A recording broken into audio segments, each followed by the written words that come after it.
Salut tout le monde, j'espère que vous allez bien et on se retrouve aujourd'hui pour une nouvelle vidéo. Alors avant de commencer cette vidéo, je tenais à vous remercier du plus profond de mon cœur par rapport aux 1000 abonnés. Bon, même maintenant on est beaucoup plus, je crois on est 1110 ou un truc comme ça. Mais voilà, en tout cas je voulais vous remercier, un grand merci à toutes les personnes qui s'abonnent, aux personnes qui regardent mes vidéos, qui les partagent, aux commentaires que je reçois à chaque fois. Franchement voilà, c'est juste, je voulais vous dire merci parce que ça me tient énormément à cœur. En plus je ne suis même plus trop active sur YouTube dernièrement. Voilà, je tiens à m'en excuser, mais en fait, je vais en parler pendant cette vidéo, mais en ce moment, j'ai un stage qui me prend énormément de temps et les week-ends en général, je suis soit en déplacement, soit il y a des personnes qui viennent chez moi à Lyon. Donc c'est pour ça que c'est un peu compliqué de m'organiser, mais voilà, je vais faire de mon mieux pour être beaucoup plus active. En plus, j'ai énormément d'idées de vidéos pour ma chaîne, donc voilà, n'ayez pas peur, je suis de retour et puis je vais essayer de m'organiser au maximum. En plus, il y a eu le mois de Ramadan qui est passé, donc autant vous dire qu'en termes d'organisation, j'étais mais zéro, mais vraiment zéro. Donc voilà, là je reviens en force, la vie reprend son cours petit à petit. Donc après le ramadan et là je suis à fond. Donc voilà, maintenant vous allez voir des vidéos de moi plus souvent. J'espère en tout cas que cette fois-ci je vais tenir ma parole parce que voilà, ça me tient à cœur. Ma chaîne YouTube c'est un projet personnel qui me fait kiffer. J'adore faire ça et je compte pas m'arrêter de sitôt. Donc voilà, je compte être un peu plus active. Par rapport à la vidéo d'aujourd'hui, comme je vous l'ai dit en introduction, je vais vous parler de mon stage actuel qui me prend énormément de temps mais que j'adore. En fait, c'est un stage en business management, ingénierie d'affaires. Alors c'est vraiment un métier que je ne connaissais pas vraiment quand j'étais étudiante en ingénierie. Donc en général, quand on est étudiant en ingénierie, on cherche plus des stages techniques, plus ingénieur, etc. Et en fait, ce qui s'est passé, c'est qu'en février, non pas du tout, pas en février, je dis n'importe quoi, pardon, c'était qu'en octobre environ, j'ai reçu un message sur LinkedIn d'une personne qui m'a proposé un stage en business management dans une CRO. Alors c'est quoi une CRO? C'est Contract Research Organization. En fait, c'est une boîte où on retrouve des prestataires, donc des consultants qui vont travailler pour des industries, pharmaceutiques dans mon cas, parce qu'on est dans l'industrie pharmaceutique, cosmétique, dispositifs médicaux et agroalimentaires. Et voilà, donc en fait, c'est des prestataires qui vont travailler dans des industries comme ça, sur des projets précis pendant un certain temps. Donc en gros, voilà, c'est pour vous expliquer le contexte dans lequel je suis. Donc je reçois ce message-là sur LinkedIn et en fait, quand je lis la description du post, je me dis, non mais c'est exactement ce que j'ai envie de faire dans ma vie. En fait, c'est du business, c'est du management, c'est du relationnel. Ce sont des termes qui me correspondent au maximum. En fait, je me suis toujours posé la question de quel est le métier que j'ai vraiment envie de faire en tant qu'ingénieur. Et à chaque fois, je revenais dans la gestion de projet, je revenais dans le managérial. Je voulais tout le temps faire en fait de la gestion et du business. Et je trouvais pas le métier. Et en fait, je sais pas si c'est la chance, si c'est le destin, j'en sais rien du tout. Mais en tout cas, la vie a fait que j'ai trouvé ce stage-là. Et donc, ils m'ont accepté en stage. Et donc, c'est ce que je fais depuis le 14 février.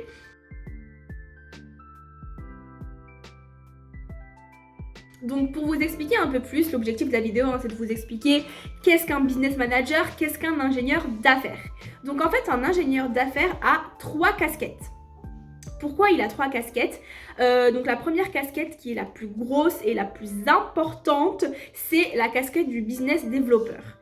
Le business développeur, c'est une personne qui va faire en sorte de créer sa propre entreprise au sein de l'entreprise. Donc je m'explique. En gros, on appelle ça des business units. Donc en fait, vous avez l'entreprise et au sein de l'entreprise, vous avez des business managers. Et chaque business manager a sa propre business unit. Et en fait, quand on arrive, quand on est nouveau business manager dans une société, notre entreprise, elle est vide. Il n'y a pas de clients, pas de consultants, il n'y a pas d'activité finalement parce qu'on vient d'arriver. Donc l'objectif, c'est de faire développer notre entreprise, notre business unit. Comment on fait? On passe par différentes activités. Première activité, c'est de trouver les clients. Les clients, c'est des industries, donc pharma, cosmétiques, etc., comme je vous l'ai dit, qui sont spécialisés dans le secteur d'activité dans lequel vous travaillez. Donc, c'est de trouver ces clients-là. Pour les trouver, il y a plusieurs méthodes. La méthode la plus utilisée et qui fonctionne le plus, c'est la prospection téléphonique. Donc en fait, vous prenez votre téléphone et vous appelez différents clients potentiels qui peuvent avoir des projets sur lesquels ils auraient besoin d'aide. D'aide en termes de profil, je veux dire, de personnes pour développer justement leur projet, le faire évoluer, etc., etc. Du coup, L'objectif, c'est d'appeler ces personnes-là. Donc, vous prenez votre téléphone, vous avez tout un fichier de prospection que vous avez déjà, que vous avez alimenté en amont. Et en fait, quand vous avez ce fichier-là, vous prenez votre téléphone et vous appelez les personnes que vous avez sur ce fichier-là. Ensuite, donc la prospection téléphonique, vous avez également d'autres méthodes, donc des envois mail.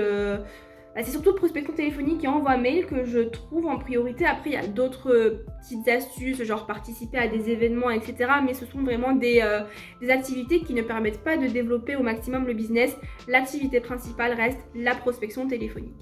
Donc une fois que vous êtes en prospection, etc., vous avez au téléphone une personne qui vous dit « Ah ben oui, ça tombe bien, j'ai un projet qui pourrait se développer, j'ai besoin de quelqu'un qui doit m'aider. » Donc une personne qui a fait telle étude, qui a tel métier actuellement, qui a telle expérience. Donc en fait, finalement, ce qu'on a, c'est un besoin. Le besoin, c'est le truc le plus important parce que c'est ce qui va aboutir finalement à donc un contrat avec ce client-là.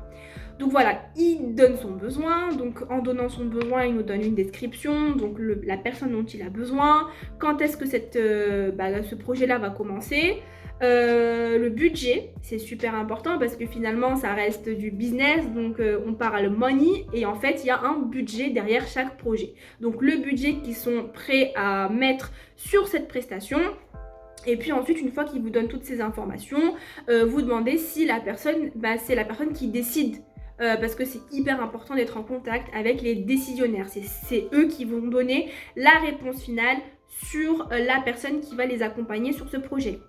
Donc une fois que vous avez toutes ces informations, on passe à la deuxième casquette qui est la casquette RH, ressources humaines. Parce qu'en fait, ce que vous faites, c'est que vous allez essayer de trouver le candidat parfait pour ce besoin-là, sachant qu'il y a bien évidemment des concurrents qui font la même chose que vous et qui vont proposer aussi des candidats pour ce besoin-là.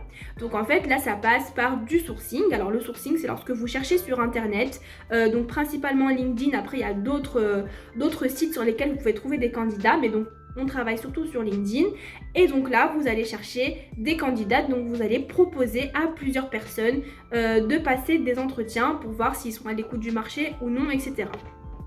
Donc vous faites le sourcing, vous avez plein d'entretiens que vous prévoyez du coup sur la semaine et ensuite donc vous voyez les personnes en entretien.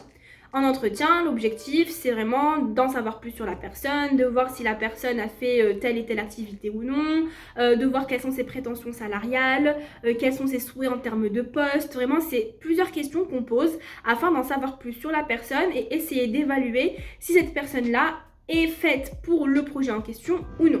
Après, je vous avoue qu'on fait passer quand même des entretiens à plein de monde, pas forcément pour des projets, mais plus pour avoir, on va dire, une base de données qui est assez remplie de candidats potentiels pour différents sujets qu'on pourrait avoir à l'avenir. Donc là, c'est plus des suppositions. Mais des fois, voilà, pour répondre à un besoin, on doit faire passer des entretiens et donc c'est notre casquette ressources humaines.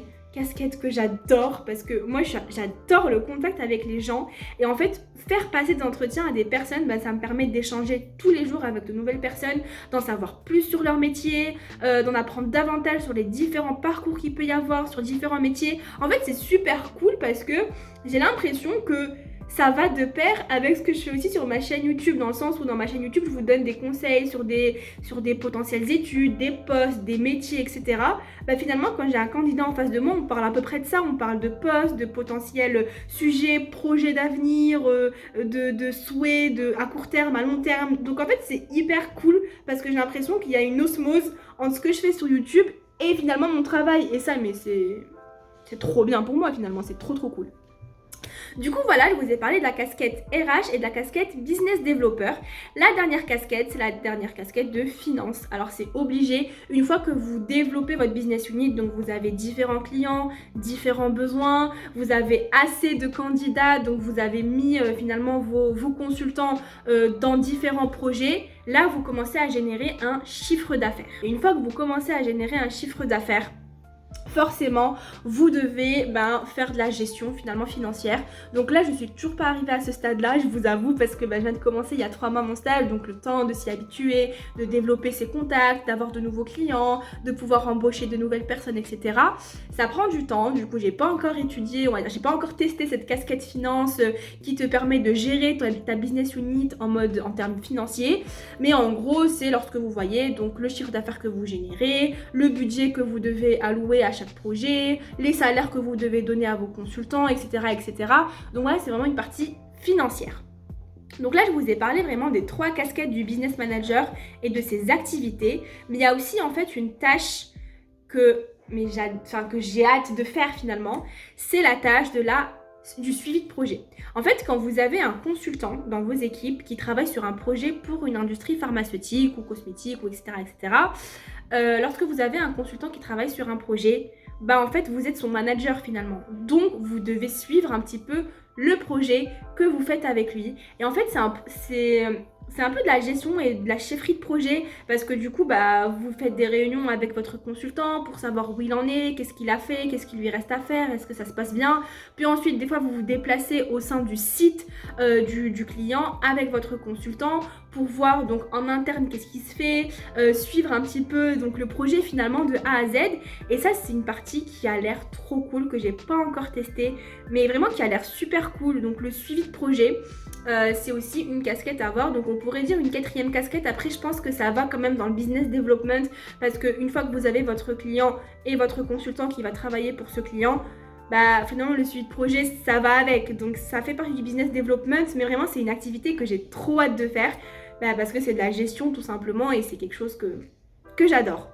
Pour pouvoir être business manager, vous avez plusieurs types de parcours possibles. Alors déjà, passer par l'ingénierie. En général, il y a plein de business managers, donc ça s'appelle ingénieur d'affaires aussi, qui sont de base ingénieurs et qui passent plus après du côté business parce qu'ils ont plus cette faculté et puis cette envie, et donc ils finissent business manager.